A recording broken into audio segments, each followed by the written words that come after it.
سلام زخوركم تخطاتلتي تقرأ جارديانس كم يتصنحوا دحنا لكم ببزلهم وسلامكم تخون تسفى يقبر نلوم عنتي أب ناي ناي مخكر كوميشن تتحيزو أو أفتزع واسوس توسعنا يعني حيت كنقبرينا أو مستتقرأي زلو هلو بوليتيكا وغنتات مسؤول زخديو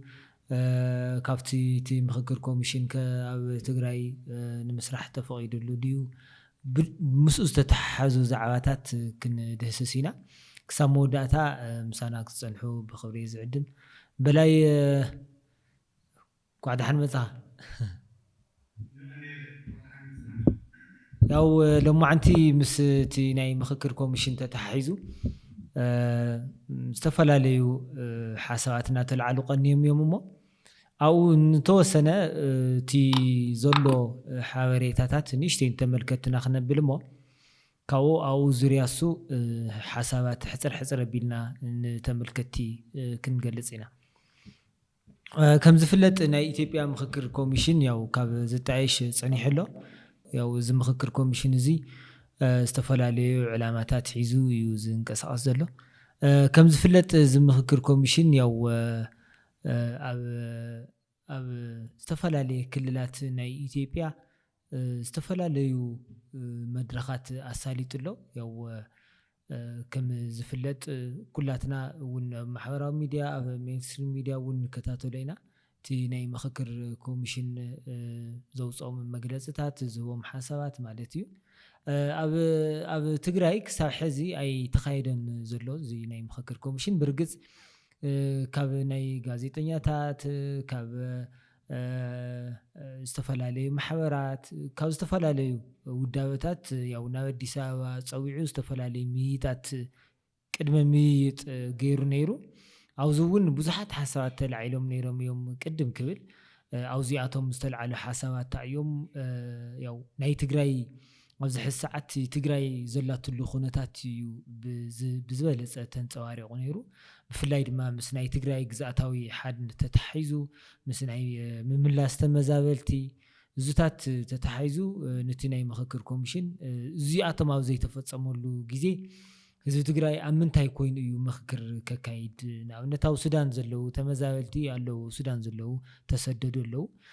እዞም ሱዳን ዘለው ስደተኛታት ኣብ ምንታይ ኮይኖም እዮም ክመኻኸሩ ኣብ ካብ ምዕራብ ትግራይ ተመዛቢሎም ውን ፈቐዱ ኬንዳ ዘለው ኣብ ትግራይ ውሽጢ ውን ኣለው ስለዚ እዚኣቶም ብኸመይ መንገዲኦም ምክክር ከካይዱ ካብውን ምስ ኢትዮጵያ ብኸመይ መንገዲ ኢና ንሕና ኣብ ኢትዮጵያ ዘለና ውክልና ውን እስካዕ ሕዚ ምንም ዓይነት ውክልና የብልናን ስለዚ ብኸመይ መንገዲ እዩ ትግራይ ልክዕ ከምተን ካልኦት ክልላት ናይ ምክክር መድረኽ ተካይድ ትኽእል ዝተፈላለዩ ሓሳባት ናተልዓለ ነይሩ እዩ ማለት እዩ እዚ ናይ ኢትዮጵያ ምክክር ኮሚሽን ድማ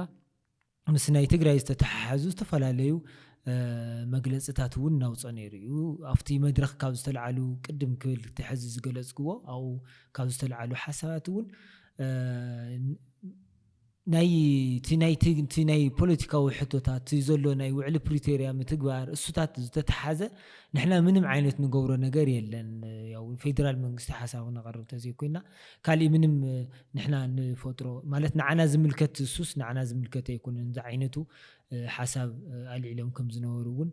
ብዝተፈላለየ መንገዲ ሰሚዕና ኢና ያው ካብቶም ኣብቲ ምስ ኣብቲ ቅድመ ምክክር ካብ ትግራይ ናብ አዲስ አበባ ኸይዶም ካብ ዝነበሩ ተጋሩ ዘልዕልዎም ውን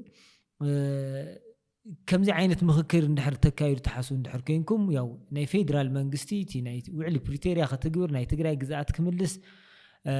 ተመዛበልቲ ውን ክምልስ እዚ ፅዕንቶ ክትሕድሩ ክትክእሉ ኣለኩም ዝብል ሓሳብ ውን ተልዓይሎም እዩ ማለት እዩ ድሕሪ እዚ ዝኩሉ ሓሊፉ ያው ኣብዚ ቀረባ መዓልታት ያው ከም ዝረኣናዮ ናይ ፕሬዚደንት ሌተናል ጀነራል ታደሰ ወረደ ፕሬዚደንት ሌተናል ጀነራል ታደሰ ዝሃቦ ሓሳብ ኣሎ ከምኡ ውን ኣይተ ኣማኒኤል ኣሰፋ ምክትል ፕሬዚደንት ጊዜያዊ ምምሕዳር ትግራይ ውን ዝሃቦ ሓሳብ ኣሎ ማለት እዩ እዚኣቶም ክልቲኦም ዘልዕልዎም ሓሳባት እዮም ኣብ ዝሓለፈ ፕሬዚደንት ሌተናል ጀነራል ታደሰ ወረደ ኣብ ዝሃቦ መግለፂ እቲ ናይ ምክክር ኮሚሽን ያው ኣብ ትግራይ ካብተን ካልኦት ክልላት ብዝተፈለየ መልክዑ ኣብ ትግራይ ስሩሑ ዘከናውነሉ መንገዲ ክፍጠር ከም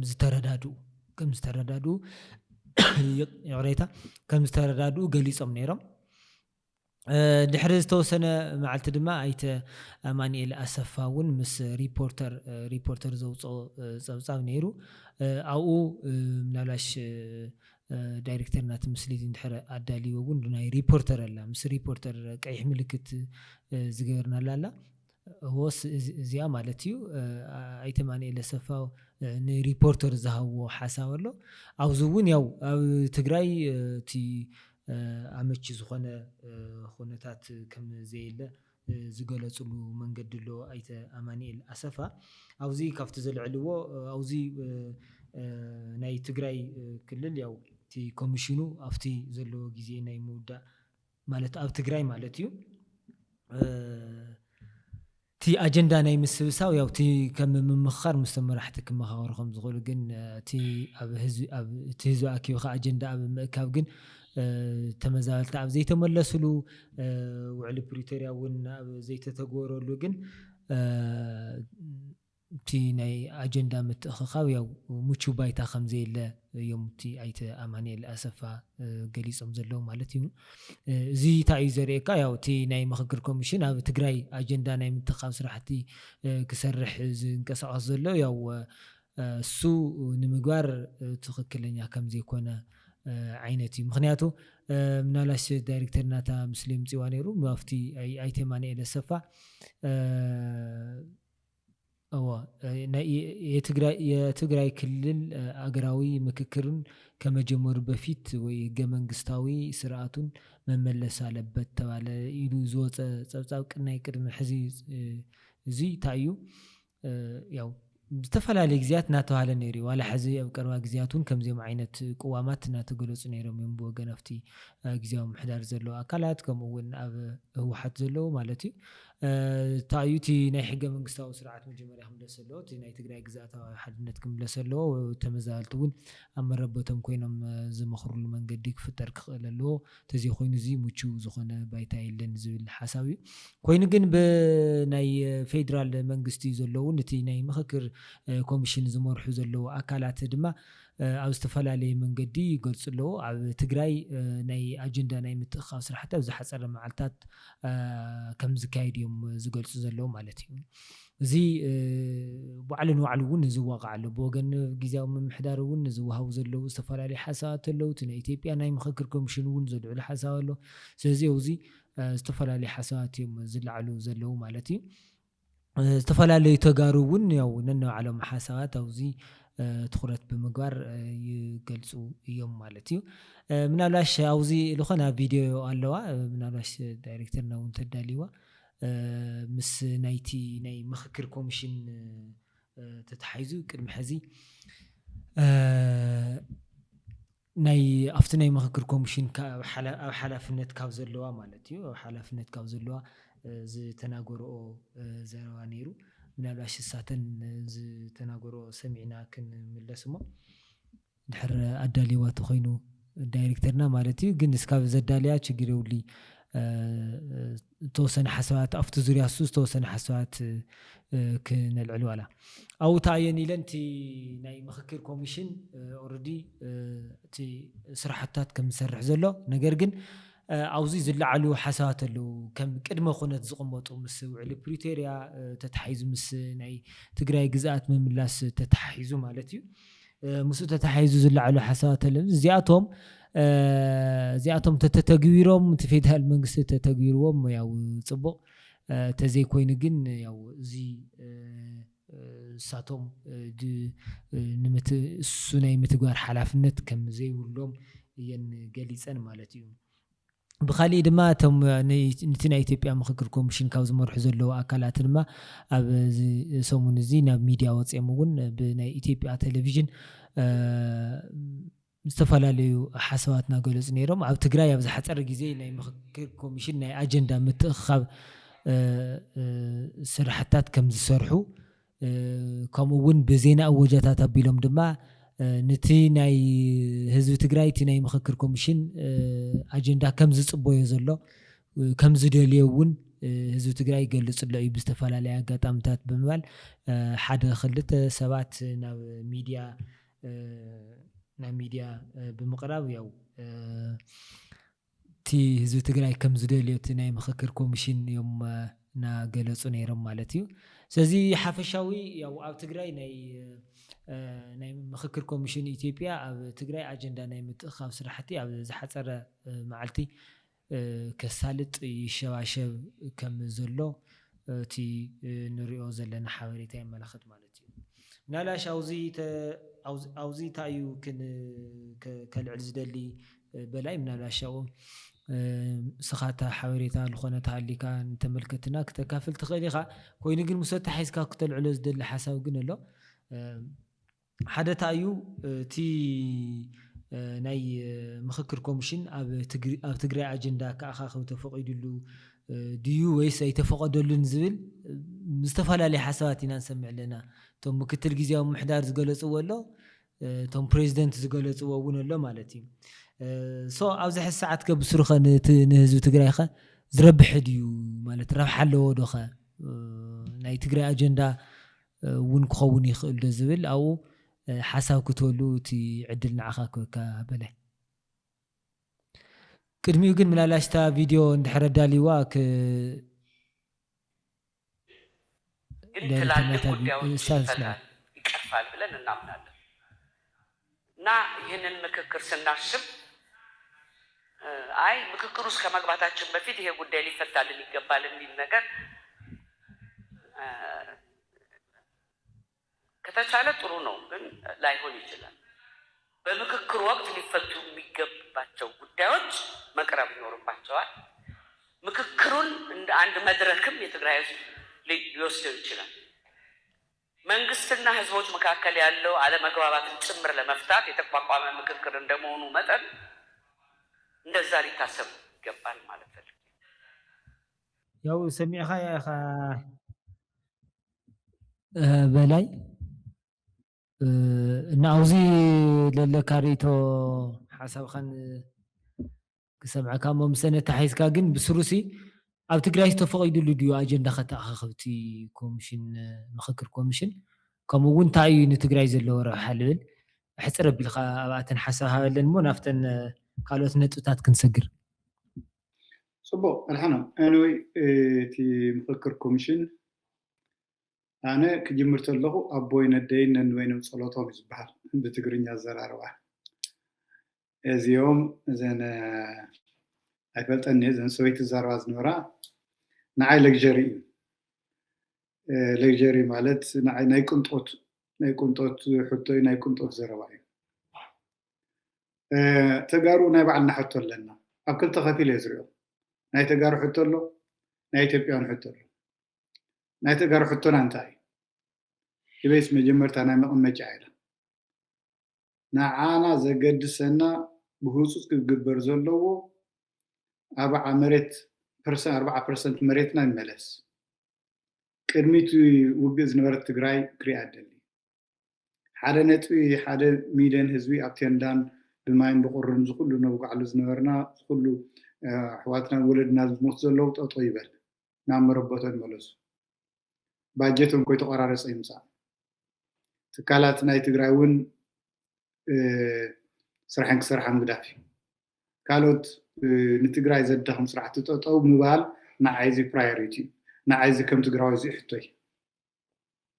ከገድሰኒ ዝኽእል ኣጀንዳ ክገብሮ ዝደሊ እዚ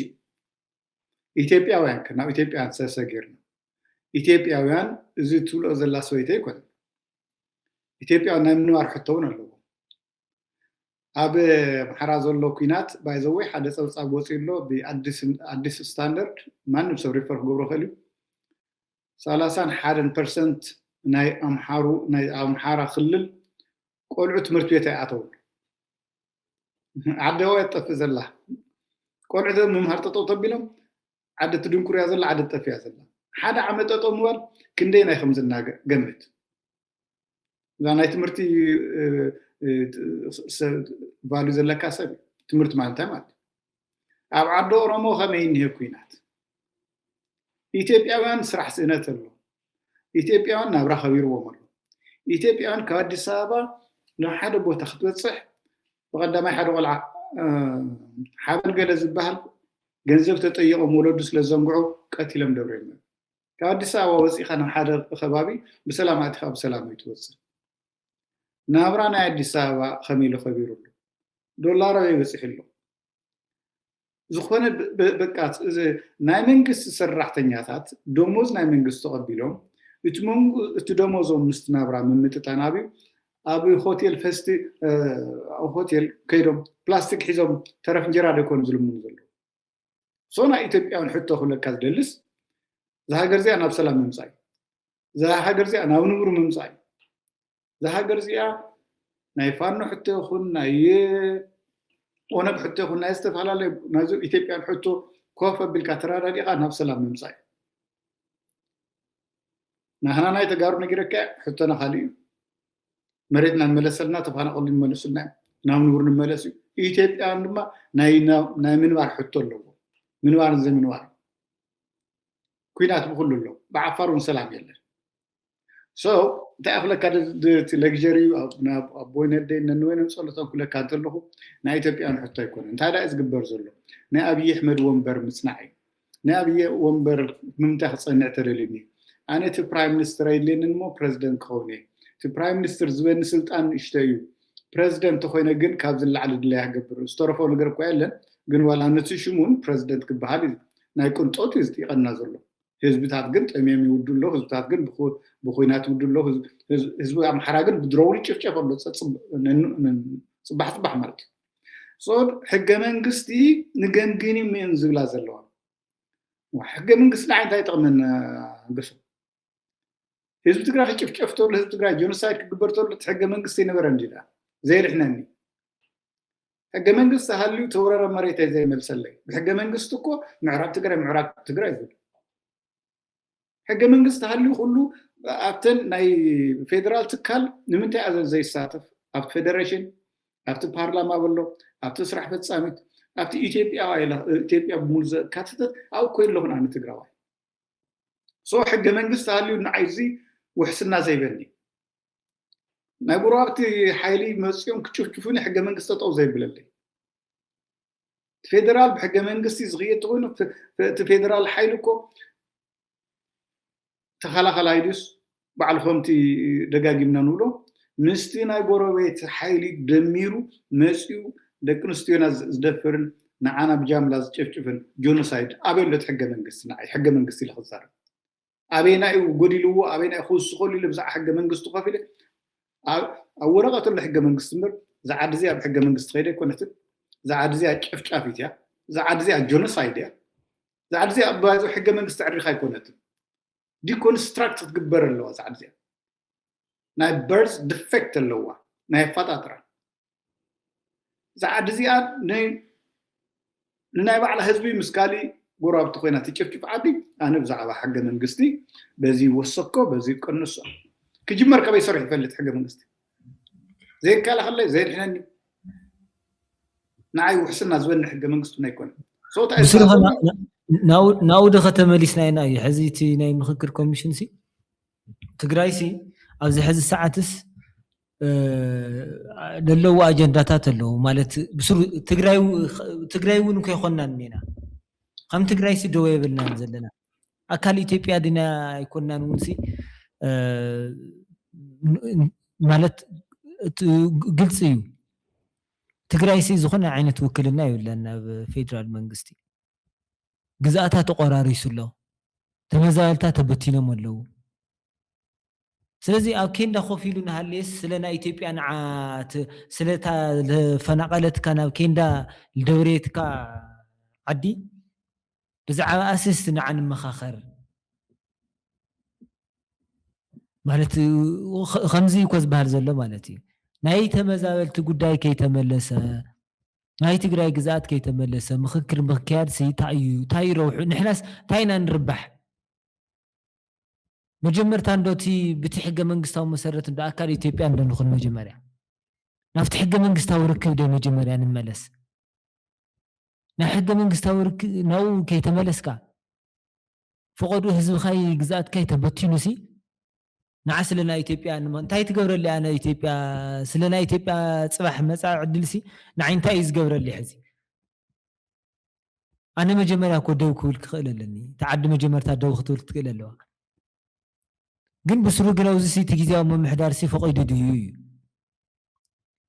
ኣትዮም ኣብ ትግራይስ ኣጀንዳ ከተኣኻኽቡሲ ፈቂዱ ድዩ እቲ ግዜያዊ ምምሕዳር ምክንያቱ ክልተ ዓይነት ሓሳብ ሰንሰምዕ ኣለና ከምቲ ዓንተ ወለልክዎ ሪፖርተር ዝወፀ ኣሎ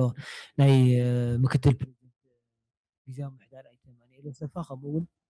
ኣብ ዝሓለፈ ዝተገለፀ እውን ናይ ፕሬዚደንት ሌተናንት ጀነራል ታደሰ ማለት እዩ ሕዚ ክልቲኡ ዝተፈላለየ ሓሳብ እዩ በቃ ኣብ ትግራይ ካፍተና ካልኦት ክልላት ብዝተፈለየ መልክዑ ኣብ ትግራይ ክተኣናገድ ያው ምስኣቶም ተረዳዲና ኣለና ትምክክር ኮሚሽን ከም ሓደ መደራደሪ ቀሪቡ ባይዘወይ እቲ ግዛኣትና መልሱልና ተመዛበልቲ ተፈናቀልቲ መልሱልና ዝብል ናይ ትግራይ ሕቶ ጠለብሲ ካብቲ ፌደራል መንግስቲ እንታይ ይብል ኣብ ኩላተን ክልላት ስለ ዘካየደ ክንምለሶ ኢና ንምንታይ እዩ ፌደራል መንግስቲ ሰብ ትግራይ በቃ ናይ ምክክር ኮሚሽን ብዝኾነ ይኹን መንገዲ ክካየድ ዝደልዮ ዘሎ ዝብል ግን ናይ ብወገን ትግራይ ዝቀርቡ ዘለው ጠለባት ናይ ምምላስ ግዛእታዊ ሓድነት ናይ ተመዛበልቲ ጉዳይ ከምዚ ትገብሩ ከምዚ ንገብር ተኮይናማ ብስሉቲ ናይ ምክክር ኮሚሽን እውን እኮ ከምዚ ትገብሩ ኣለኹም ከምዚ ተዓንቅፉ ኣለኹም ናብ ዝብል ዓይነት እዩ መፅኡ ከምቲ ዝሪኦ ዘለኹ ኣነ ማለት እዩ ስለዚ እቲ ምክክር ኮሚሽንስ በቆራጭስ ሓደ ከም መደራደር ነጥብ ኮይኑ መፅኡ ማለት እዩ ስለዚ እቲ ናይ ትግራይ መጀመርታት ናይ ትግራይ ሕቶታት ክምለስ ክኽእል ኣለዎ ኣካል ኢትዮጵያ ኮይና ኢና ብዛዕባ ኢትዮጵያ ክንመያየጥ ንኽእል እምበይ ኣካል ኢትዮጵያ ተይኮንካስ ብዛዕባ ኢትዮጵያ ክትመያየጥ ኣይትኽእልን እዚ ናይ ውልቀ ሓሳበይ ዝገልፅ ዘለኹ ያው እቲ ምክክር የድልየና ዝብል ካልእ ትግራዋይ እውን ክህሊ ይኽእል ናይ ባዕሉ ሓሳብ እሱ እውን ገልፅ ይኽእል እዩ ስለዚ መጀመርታ እቲ ናይ ትግራይ ሕቶታት ክምለስ ክኽእል ኣሎ ግን እቲ ግዜያዊ ምምሕዳር ግን እንታይ እዩ ማለት ኣብዚ ዘለዎ ግልፂ ዝኾነ ቅዋም ካድ ብስብስ ኣቢልካ ዘይኮነ ግልፂ ቅዋም ክፍለጥ ክኽእል ኣለዎ ማለት እሳቶም በቃ ኣብ ትግራይ ኣትዮም ኣጀንዳ ነተኣኻኽብና ኣብ ቀፃሊ ሰሙናት ቀፃሊ መዓልትታት ኢሎም ያው ይሸዋሸው ኣለዉ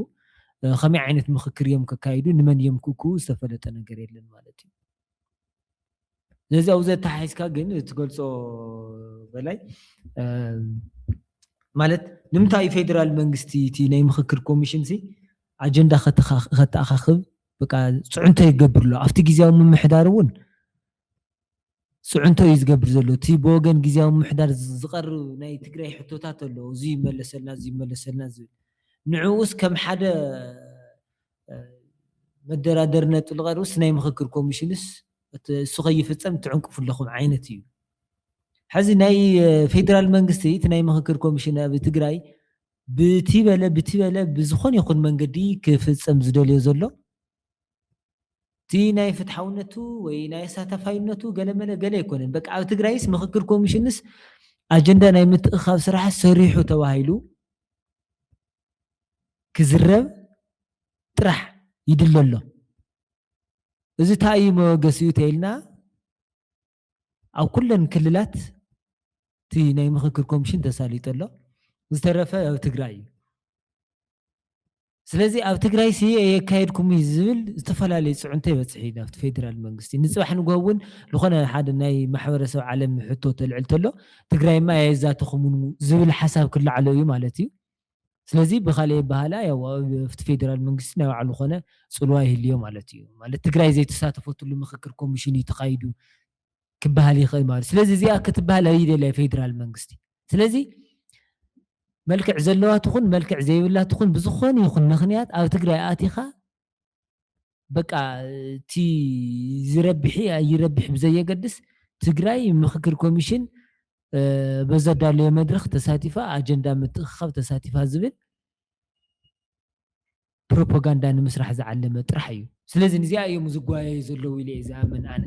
ስለዚ እዚ ከዓ ንዓና ከም ተጋሩ ረብሓ ኣለዎ ኢለ ይኣምን እዩ እዚ ሓደ ኣጀንዳ ናይና ኣጀንዳ ኮን መጀመርታስ ኣካል ኢትዮጵያ ክንከውን ክንክእል ኣለና ኢለ ዝሓስብ ምናልባሽ ኣብኡ ትውስኾ ተሃሊካ ንምንታይ እቲ ፌደራል መንግስቲ ኣብ ትግራይቲ ናይ ምክክር ኮሚሽን በቃ ጥራሕ ምክያድ ጥራሕ እሱ ጥራሕ ክካየድ ጥራሕ ዝጓየ ዘሎ ኣብቲ ኮንቴንቱ ዘይኮነስ በቃ እቲ ኣካይደ ምባል ጥራሕ እዩ እቲ ዝጓየ ዘለና ስለ ናይ ትግራይ ግዛት ስለ ናይ ትግራይ ተመዛበልቲ ኣይግድሾን ንምንታይ እዩ ከምኡ ዝኸውን ዘሎ ዝብል ስኻልተ ትዕዝብቲ ተሃሊካ ፅቡቅ ሓሳብካ ግለጽ ምሳት ተሓይዝካ እውን ያው ፀገም ትግራይ ኸ ኣብቲ ሕዚ ዘሎ ኣብቲ ናይ ምክክር ኮሚሽን እውን ኣብኡ ክፍታሕ ይኽእል ዶ ዝብል ኣብኡ ተሓይዝካ ሓሳብካ ግለጽ በላይ ትዕድል ንዓኻ ክበካ በሰምቲ እንታይ የልዕልካ ነርካ እቲ ናይ ትግራይ ሕቶ ክምለስስ ጎኒ ጎኒ እቲ ናይ ኮሚሽን ምዝራውን ሓብሪ ክኸይድ ኣለዎ ዝብል ኣታሒዞም ወምፅሞ ዝበልካ ነጥብ ኣሎ እዚ ሸፈት እዩ ንሕና ሕቶ ብጣዕሚ ቀሊል እዩ ትግራይና ዝነበረቶ ትመለስ ውዕል ፕሪቶሪያ ይፈፀም እዩ ብኮሚሽን ይውሰኽ ብኮሚሽን ይቕነስ ናይ ኮሚሽን ዕላማ ካሊእ እዚ ብውዕል ፕሪቶሪያ ትግራይ ናብ ስታትስ ኮ ክትምለስ ኣለዋ ናብ ዝነበረቶ ይዝበሃል ዘሎ እዚ ውዕል ፕሪቶሪያ ትርጉም ይዝበሃል ኮሚሽን ስለተቐበልና ዘይተቐበልና እዚ ዝተርፍ ዝግበር ኣይኮነን ከም ጌርካ እውን ክስታይ መትሓዚ ጌርካ ዝግበር ሸፈት እዩ ብጭርዋር በቃ ሕገ መንግስቲ ኣካል ሕገ መንግስቲ እንተኮይና ትግራይ ሕገ መንግስቲ ዝኾነ ትግራይ ሬኮግናይዝ ግበራ ናብ ቦታ ይምለሳ እቲ ኣብ ትግራይ ኣጀንዳ ምትእኻብ ዝበሃል ወፍሪ ክገብሩ ደልዮም ዘለዉ ናይ ትግራይ ኣጀንዳ ያብሉን ትግራዋይ ንግረካ ኣጀንዳ ክልተ ሓንቲ እያ ውዕል ፕሪቶሪያ ተገርዋ ደን ክንዘራረብ መሬትና ምለሱልና ተፈናቀል ምለስዎ ናብ ቦትኡ ውሕስ ዘን ብዛዕ ሕገ መንግስቲ ብዛዕ ኩሉ ክንዘራረብ ኣብ ትግራይ ዝኣኻኽዎ ኣጀንዳ የለን ኣጀንዳ እንታይ ኣለካ ብዛዕባ ኮሚሽን ኢሉ ተዝጥየቐና ሓደ ናይ ኮሚሽን ኣካል ንዓይ ትግራይ መሬት ምምለስ ተፈናቀል ትምለስ እዚ ኣጀንዳ ተጋር ካሊእ ኣጀንዳ የብለና መንግስቲ ኣብቲ ሕገ መንግስቲ በበይ ይፀብቕ በበይ ይወስኽ ተዓንቶ ኣብቲ ሕገ መንግስቲ ንባዕሉ ኣይከላኸለልና ኣብቲ ሕገ መንግስቲ እውን ኣብይ ኣሕመድ ካብ ፕራይም ሚኒስተር ናብ ንጉስ ዝገብር ነገር እዩ እዚ ናተይናትካን ሕማም ኣይኮን ናተይናትካን ሕማም ትግራይ ናብ ዝነበረቶ ትመለስ እዩ ብጣዕሚ ቀሊል እዩ ባይዘዎ ተጋሩ ንሓቶ ዘለና ኣብ ኢትዮጵያ ብጣዕሚ ዝቐለለ እቲ በዓል ዝፈረመሉ ኖርማል ናብ ኖርማል ንመለስ ዝበሃል ካልእ ኣይኮን ኣጀንዳ ምትእኻብ ክበሃል ተሎ እዚ ዝግባእ ናይ ፌደራል ንምንታይ ኣብ ትግራይ ኣይ ቲንክ ብዝበለፀ መሊስካያ እንዲኻ ትግራይ እቲ ናይ ኮሚሽን ምዝርራብስ ሙሉእ ንኸውን ኢትዮጵያ ተቐቢላቶ ካብ ጫፍ ናብ ጫፍ ተዘራሪብና ኣፅዲቕናዮ ኣቢልናዮ ኢልካ ናይ ኣብይ ኣሕመድ ወንበር ምድልዳል ናይ ኣብይ ኣሕመድ ካብ ፕራይም ሚኒስተር ፕረዚደንት ክፃወት ደስ ዝብለኒ ኢልካ ናይ ኣብይ ኣሕመድ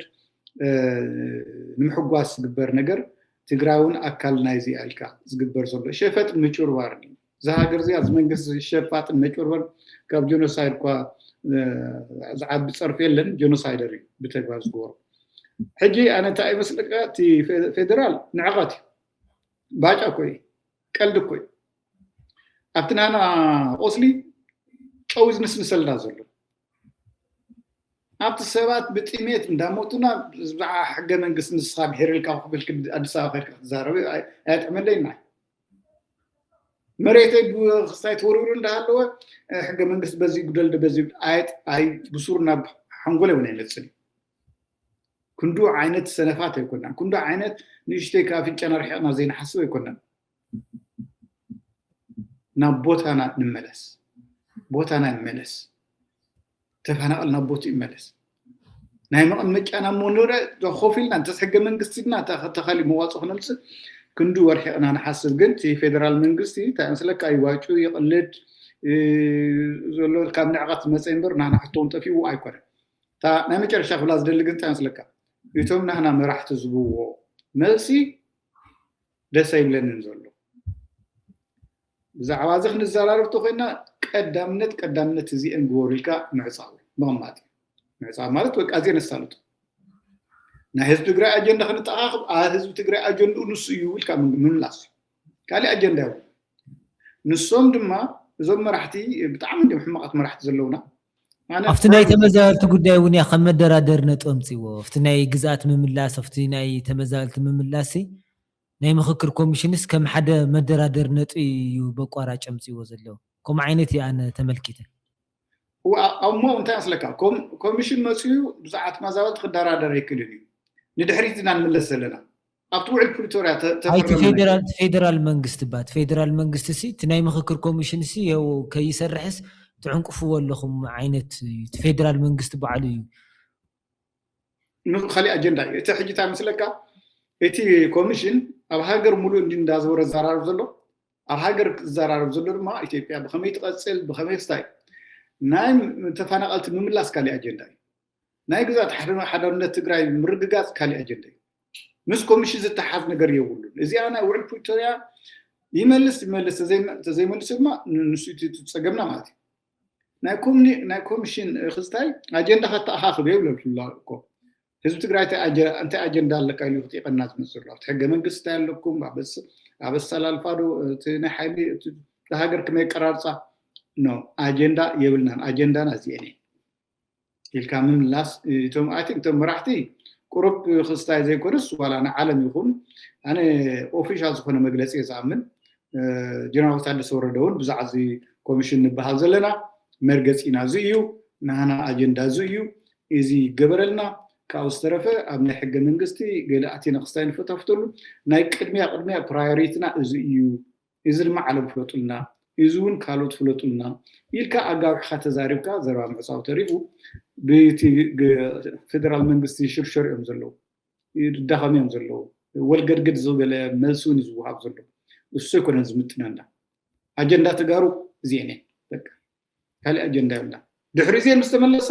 ምስተመለሰ ካልእ ተሃልዩ ክንሪኦ ፕራዮሪቲ ናሱ ይኮነ ኤንወዚ ይኹል ደሊ ብስምሓ ዝኾነ ክልተ ምስሊ እኒኦ ኣሰን ከርእካ ኣብኣተን ማለት ምክክር ኮሚሽን እንታይ እዩ ማለት ከመይ ዓይነት ሰባት እዮም ናብኡ ኣብቲ ውሽጢ ዘለዉ እቲ ናይ ትግራይ ሕቶታት ክምለስ ዝደልዩ ድዮም ናይ ትግራይ ግዝኣት ክምለስ ዝደልዩ ድዮም ናይ ተመዛበልቲ ጉዳይ ክምለስ ዝደልዩ ድዮም ናይ ተመዛበልቲ ናይ ትግራይ ግዝኣቲ ከም እሱ መጀመርታ ይመለሰልና ዝብል ብወገን ትግራይ ሕቶ ትቐርቡ ተለሲ እሳቶም በቃ እሱ ናይ መንግስቲ ስራሕ ከም ዝኾነ እሱ ከም ዘይምልከቶም እዮም ዝገልፁ ስለዞም ሰባት እዚኣቶም ከመይ ዓይነት ሰባት እዮም ዝብል ንምጥቃስ ዝኣክል ሓንቲ እዚኦም ሓደ ካብቶም ንምክክር ኮሚሽን ናይ ኢትዮጵያ ካብ ዝመርሑ ዘለዉ ኣካላት ሓደ እዮም ኣብቲ ናይ ጂኖሳይዳዊ ወራር ግዜ ከምቲ ትሪኦ ዘለካ ማለት ናይ ሱዳን ኮሪደር ምኽፋት ሓደገኛ ከም ዝኾነ እዩ ዝገልፁ ማለት እዩ እዚ ማለት እንታይ ማለት እዩ እቲ ምዕራብ ትግራይ ቅድሚ ሕዚ ኣብ ውግእ ግዜ ዝነበረ እዩ በላይ ኣብቲ ውግእ ግዜ ኣብቲ ናይ ጂኖሳይዳዊ ዝኾነ ወራር እዋን ዝተናገርዎ እዩ ናይ ሱዳን ኮሪደር ምኽፋት ነቲ ኣብ ትግራይ ዘሎ ሓይሊ ከም ሓደ ዓቕሚ መፍጠሪ እዩ ኢሎም ተደጋጋሚ ካብ ዝሰርሑ ፕሮፓጋንዳ ካብ ዝሰርሑ ዝነበሩ ካብ ዝዛረቡ ዝነበሩ ኣካላት ሓደ እዮም እቲ ናይ ሱዳን ኮሪደር ብጣዕሚ ወሳኒ ከም ዝኾነ እሱ ምኽፋት ማለት ብጣዕሚ ሓደጋ ከም ዝኾነ እውን ካብ ዝገልፁ ዝነበሩ ሰባት ሓደ እዮም እዚ ማለት እንታይ ማለት እዩ ምዕራብ ትግራይስ ያው እቲ ትርጉሙስ ግልፂ እዩ እዚ ካብኡ ሕዚ እንታይ ይብለው ድማ ንሪኦም ካሊእ ምስሊ ድማ የትግራይ ህዝብ ኢሎም እቲ ናይ ምክክር ኮሚሽን ማለት የትግራይ ህዝብ ለምክክር ያለውን ፍላጎት ገልጸዋል ኢሎም እንደገና ዜና ሰሪሖም እቲ ዜና ዝተሰርሐሉ ቪድዮ እውን እናተኸታተልክዎ ነይረ ተኸታቲለ ነይረ ምናልባሽ ሓፃር ላሳ ንስማዕያ ሞ ተወሰነት 4 ደቂቃ ገለ እዩ ግን እሱ ክንቆርፆ ሓንቲ ደቂቃ ከባቢ ክንሰምዓ ምናልባሽ ዳይሬክተር ለመገንባት ሀገራዊ ምክክር ማድረግ በዘመናት አንዴ የተገኘ እድል ሆኖ ቀርቧል። ኢትዮጵያ ወደፊት ስትራመድ ወደ ኋላ የሚጎትቷትን ለዘመናት የተከማቹ ችግሮቿን ሁሉም ዜጋ በተወከለበት መድረክ ተወያይቶ መፍትሄ ለማበጀት የሀገራዊ ምክክር ኮሚሽን ተሰይሞ መስራት ከጀመረ 3ኛ ዓመቱን አከብሯል። ወደ 4ኛውና ግቡ ላይ ይደርስበታል ተብሎ የሚታሰበው ወሳኝ ዓመት እየተነሳ ይገኛል። አካታችና አሳታፊ በሆነ መንገድ ኢትዮጵያ ሕዝቦች በተወካዮቻቸው በኩል ከራሳቸው ተነቅሰው በወጡ ለአድማጭ ተመልካችን በጣም ግልጽ እንዲሆን በትግራይ ክልል ምክክር አልተካሄደም ሳይሆን ቅድመ ምክክር ተካሂደዋል። ለምሳሌ እዚህ ትግራይ ተወላጆች ጋር ከትግራይ ውጭ ካሉት ጋር በሚገባ ተነጋግረናል። ትግራይ እስከ 8 ጊዜ በመሄድ ከአመራሮቹ ጋር ከቲፒኤልኤፍ ከህወሓትም አመራሮች ጭምር ሰፋ ያለ ውይይት አድርገናል። እዛ ካሉ ዩኒቨርሲቲዎች ጋር ከሲቪል ማህበራት ጋር ከሃይማኖት መሪዎች ጋር አንድ በአንድ ቅድመ ምክክር ተካሂዷል። ይህን መሰመር አለበት። ሁለተኛ እንደ ፈጣሪ ፈቃድ ደግሞ አሁንም ከክልሉ በተለይ ጊዜያዊ አስተዳደሩ በጣም ጠንካራ አመራር በየጊዜው እየተገናኘን በጣም ቅርብ ጊዜ እስከ ቢሮችን ድረስ መጥተው ከዛ በስፋት ከነሱም ጋር ተነጋግረናል። ይህን በተመለከተ በተለይ አስቻይ ሁኔታዎች ስለተባሉት ጉዳዮች የመጀመሪያውና ትልቁ አስቻይ ሁኔታ ህዝቡ ነው። ጦርነት ሰልችቶናል፣ እንመካከር፣ ችግሮቻችን በምክክር ይፈቱ የሚለውን ከህዝቡ ድምፅ እየሰማን ነበር፣ ከወጣቶች እየሰማን ነበር። ቅድም እንዳልነው ከዩኒቨርሲቲ ፕሮፌሰሮች፣ ከምሁራን፣ ከተመራማሪዎች ሁሉ እየሰማን ነው። ይሄ ትልቅ አስቻይ ሁኔታ ነው። እሱ ብቻ አይደለም። የፌዴራል መንግስት፣ የክልሉ ጊዜያዊ መንግስት እንደዚሁም ዓለም አቀፍ አጋሮቻችን ቀኝ እጆቻችን ሆኖ በአሁኑ ሰዓት በየጊዜው ወደ ቢሮዎችም ጭምር በመምጣት በተለይ ደግሞ ተፎካካሪ ፓርቲዎች ሁሉም ለማለት በሚያስችል ሁኔታ በሚገባ ለዚህ ሀገር ፍቱን መድኃኒት ምክክር ነውና ሌላ ጋር የተከናወነው ምክክር ትግራይም እንዲከናወን ከኛ የሚፈለገው እናደርጋለን ብለው ሁሉም በየቦታው በዝግጁነት ተዘጋጅተው ቆመዋል። በተለይ ደግሞ ሚዲያዎች፣ ትግራይ ውስጥ የሚገኙ ሚዲያዎች እዚሁ እኛ ጋር መጥተው ስልጠና አግኝተው በአሁኑ ሰዓት እኔና አንቺ ስንነጋገር የኛ ኮሚሽነሮችም እዛው ይገኛሉ፣ የኛ አንዳንድ ባልደረቦችም እዛው ይገኛሉ። ሚዲያው በስፋት ስራው እየሰራ ይገኛል። ስለዚህ እነዚህ በሙሉ አስቻይ ሁኔታዎች ናቸው። የመጨረሻም ትልቁ አስቻይ ሁኔታ ሰላምን የሚያደርጉ ብፁዓን ናቸው። ጽቡቅ ያእኽለና ኢለ ሕዚ እዚኦም በላይ ኣብቲ መጀመርታ እቲ ዳይሬክተርና ዘርእየና እቲ ምስልታ እዩ። በቃ ናይ ሱዳን ኮሪደር ዘሎ ምኽፋት ከመይ ሓደገኛ ምዃኑ እዮም ዝጠቕሱ። ስለዚ ናይ ትግራይ ምዕራብ ትግራይ ዝምልከት ብዝኾነ ይኹን ዓይነት መንገዲ ብቲ ኮሪደር እሱ እውን ናይ ሰብኣዊ ድጋፋት ከያ እዚኣ እዛ ስኢላ ዝሓፃር ርእሲ እያ እምበር ዝርዝር ለልዕልዎም ነጥብታት ኣለዉ። በቃ ናይ ትግራይ ናይ ሰብኣዊ ድጋፋት ብኡቲ ኮሪደር እሱ ምኽፋት ብጣዕሚ ሓደገኛ ከም ዝኾነ ናይ ሰብኣዊ ሓገዝ ማለት እዩ። ሰብኣዊ ሓገዝ ብኡ ምኽፋት ሓደገኛ ከም ዝኾነ እዮም ዝገልፁ። ስለዚ ዝኾነ ይኹን ሰብኣዊ ሓገዝ ብሱዳን ኮሪደር ክኣቲ ከም ዘይብሉ ዝገለፁ እዮም ቅድሚ ሕዚ ማለት እዩ። ስለዚ ኣብ ምዕራብ ትግራይ ዘለዎም ቅዋም እንታይ ኢልካ ከዓ ያው ግልፂ እዩ ማለት እዩ። ካብኡ ሕዚ ድማ ያው እቲ ሕዝና ሰማዕናዮ ዝነበርና ዳይሬክተርና ለስምዐና ድማ ኣብዚ ሰሙን እዚ ኣብ ናይ ምክክር ኮሚሽን ኣመልኪቶም ኣብ ትግራይ ክነካይድ ናብ ዝሓፀረ ግዜ ኢሎም እቲ ናይ ህዝቢ ትግራይ ብጣዕሚ በቃ እቲ ምክክር ኮሚሽን ብጣዕሚ ከም ዝፅበዮ ዘሎ ገይሮም እዮም ዝገልፁ ማለት እዩ። በቃ ጦርነት ሰልችቶናል፣ በቃ ከምኡ ዓይነት መርገፂ እዩ ዘሎ። ሰልችይዎ ህዝቢ ትግራይ ጦርነት ዝናፍቕ ኣይኮነይ። ማንም ሰብ ጦርነት ዝስልችዮ እዩ። ማንም ትግራዋይ ጥራሕ ዘይኮነስ ዝኾነ ይኹን ኣካል ማለት እዩ። ግን ነቲ ጦርነት መበገሲ ዝኾኑ ዝተመለሱ ሕቶታት የለው። ናይ ትግራይ ግዝኣት ተወሪሩ እዩ ዘሎ። ምዕራብ ትግራይ ተወሪሩ ኣሎ። ዘይሕጋዊ ሰፈርቲ ሰፊሮም ኣለዉ። ዘይሕጋዊ ምምሕዳር የመሓድሩ ኣሎ። ተመዛበልቲ ተፈናቂሎም ኣለዉ። ፈቐዱ ስዳት ተበቲኖም ኣለዉ። ኣብ ትግራይ ፈቐዱ ኬንዳ ተበቲኖም ኣለዉ። ስለዚ እቲ ህዝቢ እውን ኣብ ኬንዳ ምንባር ሰልችይዎ ኣሎ። ስለዚ መጀመርታ ክምለሱ ዘለዎም ሕቶታት እዚኣቶም እዩ ዝብል። ንምንታይ እንድሕር ንህዝቢ ትግራይ እንድሕር ዝሓልዩ እንድሕር ኮይኖም ንምንታይ እዞም ሕቶታት እዚኣቶም ሒዞም ኣብ ትግራይ ናይ ምክክር ኮሚሽን መድረክ ከይነሳልጥ ኣጀንዳ ከይነተኣኻኽብ ከም ቀንዲ ዕንቅፋት ኮይኑና ዘሎ ናይ ትግራይ ግዝኣት ዘይምምላሱ እዩ። ተመዛበልቲ ዘይምምላሶም እዩ። ስለዚ ፌደራል መንግስቲ ዘን ሕቶታት እዚኣተን ክትምልስ ኣለካ ኢሎም ንምንታይ ፅዕንቶ ዘይሕድሩ ኣይደልዩ። ድሌቶም እሱ ይኾነይ ትግራይ ተቆራሚማ ተሸራሚማ ክትነብር ይደልዩ። ከምቲ ዓንተሉ ሰብኣዊ ድጋፍ ብሱዳን ኮሪደር ከይኣቲ ካብ ዝጉስጉሱ ዝነበሩ ሓደ እሶም እዮም። ስለዚህ ሕዝታይና ንዘለና ምክክር ኮሚሽን ኣድላይ ኦኬ ምክክር ምክያድ ፀገም ዘየውሊ ምክናይ ምክክር መድረክ ምስላጥ ነገር ግን ሲ ትግራይ ሲ ኢትዮጵያዊት ድያ ኣብ ኢትዮጵያ ድያ ዘላ ኣብ ኢትዮጵያ ድያ ኮንቲ ይለለሲ መጀመርታ ኣካል ኢትዮጵያ ምዃና ክረጋገፅ ክእለሎ ናፍቲ ሕገ መንግስታዊ ርክብ ክንምለስ ክንክእል ኣለና ናይ ትግራይ ግዝኣት ክምለስ ክኽእል ኣለዎ ውዕሊ ፕሪቶርያ ክትገበር ክኽእል ኣለዎ ተመዛበልቲ ናብ መረበቶም ክምለሱ ክኽእል ኣለዎ ናፍቲ ዝነበሮ ናይ 2013 ዓመተ ምህረት እቲ ኣብ ናይ ኣፍቲ ናይ ኬንያ ስምምዕ እውን ናይ ረቡዕ እውን ዘሎ ስታተስ ኳንተ እውን ክፍፀም ክኽእል ኣለዎ ትግራይ ናፍቲ ናይ መጀመርታ 2013 ዝነበረቶ ናብኡ ክትምለስ ክትክእል ኣለዋ እዚ ምስ ኣካየድካ ትግራይ ኣካል ኢትዮጵያ እንያ ስለዚ ናይ ኢትዮጵያ ኣጀንዳታት የገድሳት መኸር ማለት እዩ እዚ ተይገበርካ ግን ንጉያ ጉያ እዩ ዝካየድ ዘሎ እሱ ኣብ ትግራይስ ናይ ምክክር ኮሚሽን ኣጀንዳ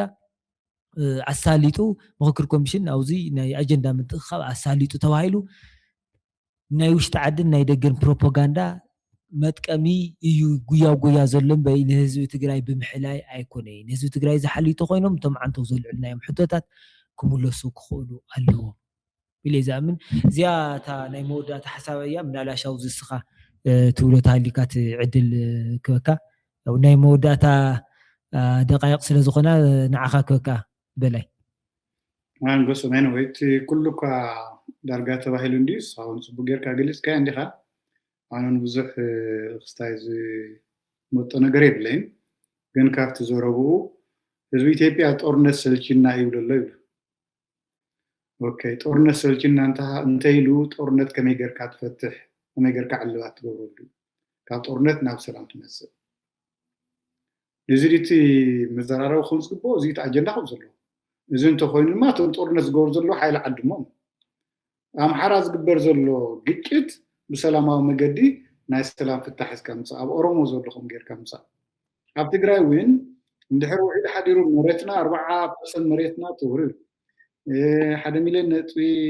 ህዝብና ተፈናቂሉ እንዳሃለወ መማር ዝተሲና እኮ ናብቲ ኩናት ኢና ክንኣቱ ሶ ናብቲ ኩናት ከይናኣቱ ናይቲ ኩናት ጠንቂ ፍትሕዎ እዩ ጉዳይ አንተ ንብሎ ዝነበርና ብመጠቀለለ ሓሳብ ህዝብታት ካብ ኩናት ከተውፅኦ እንተለኻ ናብ ኩናት ዝወስዶም ነገር ብሰላማዊ መገዲ ዕልባት ዝገብረሉ እዚ ንዘይኮነ ሕማም ዘይኮነ መድሓኒት እዮም ዝህቡ ዘለዉ ናይ ክብድኻ ቆሪፅካስ ናይ ርእሲ መድሓኒት እንተሂብካዮ ኣይሰርሕን ሕማሙን ቀፀላይ እዞም ኮሚሽን እዚኦም ባይዘወይ ኣነ ምዚኦም ንሓባር ሃገር ምህላዊ ንባዕሉ ይሕፍረኒ ግልጽ ነገርካ ከምዚ ዓይነት ሰባት ትግራይ ክባን ዕፅዋ ነቲ ካብ ጀኖሳይድ ኮሪደር ሱዳን ክዕፅው ኣለዎ ህዝቦም ዓፅዮም ዝቁጥቁጡ ዝጭፍጭፉ ህዝቢ መልስ ኢሉ ድማ ንዓተ መኻኸር ይብለኒ ኣብ ኣዲስ ኣበባ ዘሎ ትግራዋይ ኣብቲ ዘሎ ቅጥፍና እዩ በሙሉ ናይ ኩሉ ትግራዋይ ዳርጋ ተመሳሳሊ ብዛዕባ ሕገ መንግስቲ ገለመለ ኮፍ ኢሉ ክዝተ ኣይኮነን ሕጂ እሱ ለግጀሪ ሳይኮነን ማንም ትግራዋይ ተማዛባት ናብ መሬቶም መለሱ መሬትና መለሱ ናይ እዚኣ ከይተመለሰት ብዛዕባ ናይ እዚኣቶም ኣበስ ቀደስ ቀጠርጠር ናይ ኣብይ ኣሕመድ ኣትዮም ኣጀንዳ ገይሩ ዘሳስዮ ነገር የለን እዚኣቶም ደሞዝ ተቐቢሎም ሽመት ተቐቢሎም ሳተፍተፍ ዘሎ ግን እዚ ናይ ህዝቢ ትግራይ ኣጀንዳ ኮነ ህዝቢ ትግራይ ርእሲ ሕማም ካሊእ ጦርነት እውን በዚ ጠጠው ይብሎን ኢኻ ተዓዲ ጦርነት ድቕ ዘሎ ጦርነት ኣትያላ ወሮሞ እውን ኣሎ ስብሓን ጎም ብኻሊእ ከም ዝለዓለ ይፍለጥን እዩ ተወረረ መሬቱ ሰብ ድማ ስኡሉ ኮፍ ክብል ኣይክእልን እዩ ገና ናብ ኩናት ከይኸደ ናብ ኩናት ዝኽይድ ኣጀንድኡ መልሰሉ ኣርባዕተ ነጥቢ ይቐኒለ ጽቡቕ በላይ ያው እሱ እዩ እቲ ትግራይ ሕዚ ንሕና እቲ ናይ ምክክር ብምፅላእ ገለ ኣይኮነን ያው ናይ ትግራይ ኣጀንዳታትስ መጀመርታ ትመኻኸርቲ ኮይንካስ ኣብ ዝኾነ ምቹ ባይታ ኮይንካ ኢኻ ትመኻኸር ስለዚ ናይ ትግራይ ግዝኣት ክምለስ ክኽእል ኣለዎ ትግራይ ናብቲ ዝነበረቶ ነበሩ ኩነታት ክትምለስ ኣለዋ ካብ ዝብል እዩ እሱ ምስ ተሞቻቸየ ኣካል ኢትዮጵያ ኢና ናብ ዝብል ናብ ዘብል ሕገ መንግስታዊ ርክብ ክትምለስ ተለኻ ያው ናይ ኢትዮጵያ ኣጀንዳታት እውን የገድሱኻ ከም ህዝቢ እውን ትዛተ ማለት እዩ ከምኡ ተኾነ ፀገም ዘለዎ ይኾነ ግን ፈለማ ግን ናይ ትግራይ ግዝኣት ክምለስ ክኽእል ኣለዎ ተመዛበልቲ ክምለሱ ክእለሎም ኣብቲ ምዕራብ ትግራይ ዘለዉ ዘይሕጋዊ ዝኾኑ ምምሕዳራት ዕጡቃት ኩሎም ክወፁ ክእለሎም ማለት እዩ። ስለዚ ናብቲ ናይ 2013 ቅድሚ ጥቅምቲ 24 ዝነበረ ኩነታት ናብኡ ትምለስ ኣለዋ ትግራይ። እዚ እቲ መርገፂና በላይ ያው ኣብ ቀፃሊ ብካሊእ ትሕዝቶ ክንምለሶም ኢና ንተመልከትና። ያው ንዓኻ ሰናይ ናይ ሓድሽ ዓመት ቅነ ይኹነልካ ክብለካ ይደሊ። ያው ኣዋና እውን